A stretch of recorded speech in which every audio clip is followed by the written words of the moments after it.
No, dude, I'm not wearing it, alright? No. Please. Dear No. God, please. I said no. Alright. Damn it, lol. Fine. No arguing when your son's half demon.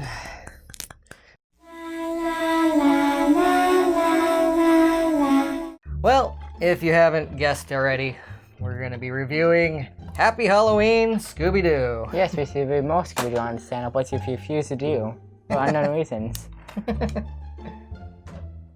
Despite my blackmail and threat sweaters. Well, we can do more of this. I guess. Alright, Rut-Row. So, we got in 2020, Happy Halloween Scooby-Doo. Not the most original title. I mean, only the good ones have terrible titles, doesn't the bad ones have good titles? Which is irony. True that. Well, then there was one that kind of had a bad title, and, well, it was 2020. We also got Scoob. Quick thoughts on that, I guess it's an okay Hanna-Barbera movie. Hanna-Barbera movie. Not the best Scooby-Doo movie. Anyways, but we're gonna talk about Happy Halloween Scooby-Doo. It's the win the Oscar most likely. Yeah, it might win an Oscar because it has some pretty cool celebrity guests, and we'll get to that in a second. And also like, the only animated or horror thing that's coming out this year. It's pretty slim pickings. Granted, there's not a lot of horror this year in general. 2020's been kind of devastating. Yeah. Directed by Maxwell Adams, who, well, is best known for his Baniculas and his Billy and Mandy. He did The Grim Adventures of Billy and Mandy and Fish Hooks. Whatever the hell that is. We don't talk about fish hooks. Yeah, it's best not to. But of course, Scooby and Fred is played by... I got this. Freddie Jr. No, not Freddie. Frank Welker. There. Yeah, Frank Welker, man. The guy voices everybody. I'm glad he's still around doing it. He's great. Gray Griffin as Daphne. and Kate Musini? Mookie? How do you say her last name? Nobody knows. Well, Kate as Velma. yes. And our homie Matthew Lillard as Saggy Rogers. hell yeah. Basically, we're getting the voice cast of Guess Who Scooby-Doo. And I'm okay with that. A lot better than the voice cast we got than from Scoob, right? Ah, yes. Curse you, Will Forte. No Simon Cowell. Oh, big loss there, right? He should have been a villain of this movie. Again. No, this one actually got really cool guest stars. We got Sandra Peterson, aka Elvira, playing herself as the Mistress of the Dark. And that is just Scooby-Dooby-Doo. Wow, I like that.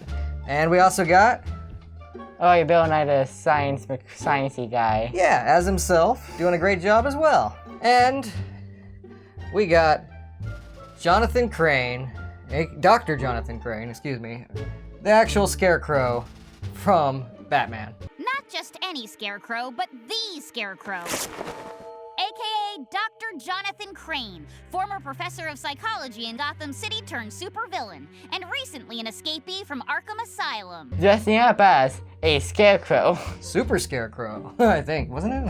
His name is technically the Haunted Scarecrow. Yeah, Because he's a ghost now.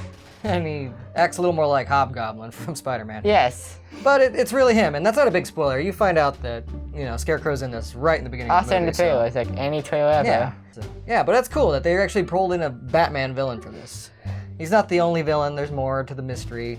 We'll have a spoiler talk at the very end of the video, but... If you care about Scooby-Doo spoilers. Woo.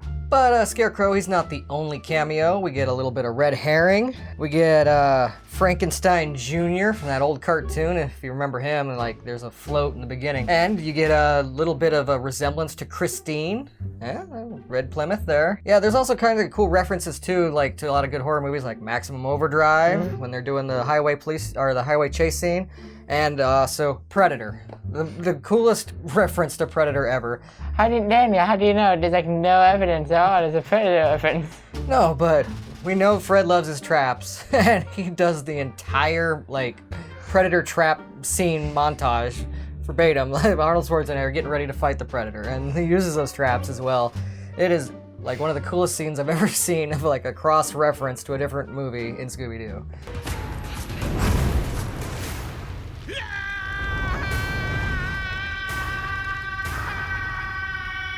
And it made me think Fred's even cooler. Like, now I actually think he's pretty cool.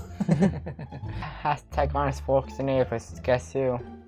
It also references the last two past movies. This is like kind of continuing on. Off of the last two, like 13 ghosts and his return to Zombie Island, which is highly controversial. Highly controversial. This one itself, little controversial. For now. For now. It also, has callbacks to a pup named Scooby-Doo and Mystery Incorporated, so there's plenty of references and Easter eggs throughout this. I was a fan of all that stuff. I like to find that stuff. The only thing I actually kind of liked about Scoob was all the little Hanna-Barbera Easter eggs that you could kind of spot. So I liked how this movie got plenty of those as well. Even though it's a Halloween movie, there's Easter eggs. What it claims to be the first one, which is highly inaccurate. Yeah, it's their first Halloween with, Elvira, right?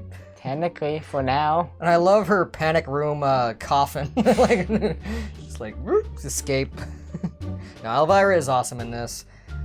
Any horror fan has a huge crush on Cassandra Peterson. We've met her. She's great. Good times. I'm so glad she got to be in this. That's what sold me on this. I was really excited all year knowing that she was going to be in this movie as soon as that news dropped. Now we can go to this party! Wait, were you just trying to replace Elvira and take over her life? She's done this before. I liked Daphne basically single white femaling Elvira. Thought that was pretty cool. Yes. It's not a wig. It's a macaque. And her name is Meredith. As cute as macaque seems, the truth is, it's a filthy little thing that spreads diseases and causes nothing but trouble. Yeah, I don't know. I really liked the cameos and the guest starring. That was really good. I enjoyed this movie a lot because of that stuff. Plot-wise, probably not the best by any means, but awesome references, cool car chase scenes, good action. Yeah, that's what I really enjoyed about it. So we're gonna have to recommend that, yeah? See it. Yeah, check it out. I mean, if you're a hardcore Scooby fan like us, I think there's a particular Dr. Wolfula that might be the only person I know that gives you a run for your money. Yeah. Just buy it in, yeah. But how about that? I mean, it's pretty okay. It's a movie-wise even for Scooby-Doo. Yeah, if you got kids, it's a good Halloween film to get them this year or any year. Definitely recommend you see it.